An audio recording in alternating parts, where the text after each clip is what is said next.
ఇలా ప్రాణముద్ర వేసుకొని ప్రశాంతంగా కంఫర్టబుల్గా కూర్చొని 3 సార్లు డీప్ బ్రెత్ తీయండి.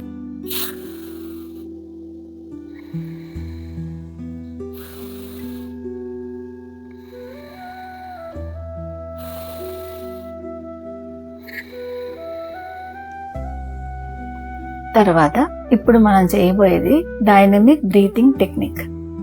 ఇందులోని 2 to 4 inhale the breath, 2 to 16 hold the breath, 2 to 8 exhale the breath.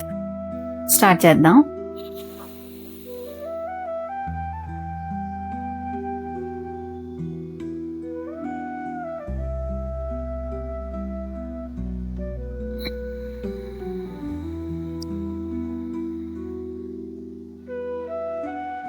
Early morning 10 cycles చేయాలండి. ఇలా చేయడం వల్ల మన డే అంతా కూడా పీస్ఫుల్గా హ్యాపీగా గడిచిపోతుంది.